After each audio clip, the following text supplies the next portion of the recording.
ശ്രീ സുഗു, ഇവിടെ പ്രതിപക്ഷ നേതാവ് പറയുന്നത് UDF-ന്റെ പൊളിറ്റിക്കൽ വോട്ട് മുഴുവൻ കിട്ടിയിട്ടുണ്ടെന്നാണ്. ഇപ്പോൾ നവാസ് പറയുന്നുണ്ടായിരുന്നു 11,000 ചില്ലുവാനം വോട്ടിന്റെ ഭൂരിപക്ഷം എന്ന് പറയുന്നത് അഭിമാനാർഹമായൊരു ഭൂരിപക്ഷമാണ് എന്നാണ്. നിങ്ങൾ കൂടെ ഉണ്ടെങ്കിൽ കൂടുതൽ നല്ലത്.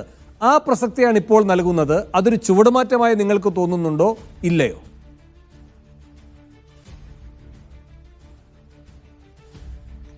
അല്ല വേണു, അത് സംബന്ധിച്ചൊക്കെ UDF-ന്റെ നേതൃത്വമാണ് ഇനി കാര്യങ്ങളെ സംബന്ധിച്ച് പുനരാലോചിക്കേണ്ടതും തീരുമാനങ്ങൾ എടുക്കേണ്ടതും.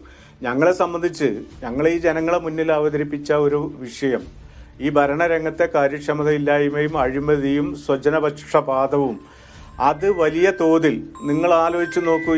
ഈ നിലമ്പൂർ മണ്ഡലത്തിൽ 2 മുന്നണികളും തെരഞ്ഞെടുപ്പിനെ നേരിട്ടിട്ടുള്ള ഒരു സംഘടനാ സംവിധാനത്തെ സംബന്ധിച്ച് CPM ഒക്കെ ഒരു ബൂത്തിൽ സംസ്ഥാന തലത്തിൽ പ്രവർത്തിക്കുന്ന ഒരു നേതാവ്, അതോടൊപ്പം തന്നെ ഒരു MLA, പിന്നീട് ജില്ലാ സെക്രട്ടേറിയറ്റിലെ മെമ്പർമാർ, ഏരിയ കമ്മിറ്റിയിലെ മെമ്പർമാർ, ഒരു ബൂത്തിൽ 5 or 6 ആളുകൾ വിവിധ ഘടകങ്ങളിൽ പ്രവർത്തിച്ച് പരിചയമുള്ള തെരഞ്ഞെടുപ്പിന് എല്ലാ നേതൃത്വ പദവി ഇതും നൽകാൻ കഴിയാവുന്ന ആളുകൾ അതത് ബൂത്തിൽ താമസിച്ചാണ് ഈ തെരഞ്ഞെടുപ്പിനെ നേരിട്ടിട്ടുള്ളത്.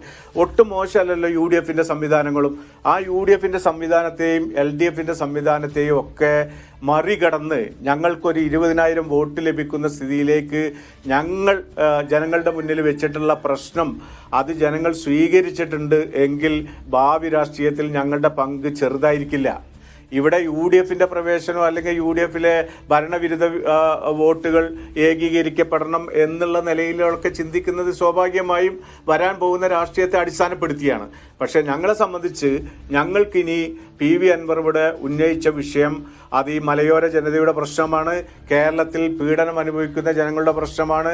സാധാരണ ജനങ്ങൾക്ക് ജീവിക്കാൻ കഴിയാത്ത സാഹചര്യത്തിലേക്ക് ഈ ഭരണത്തിൻ്റെ സംവിധാനങ്ങൾ മാറിയിട്ടുണ്ടെങ്കിൽ അത് ചോദ്യം ചെയ്യുന്ന രാഷ്ട്രീയ തീരുമാനങ്ങളായിരിക്കും ഞങ്ങൾ എടുക്കാൻ വേണ്ടി പോകുന്നത്.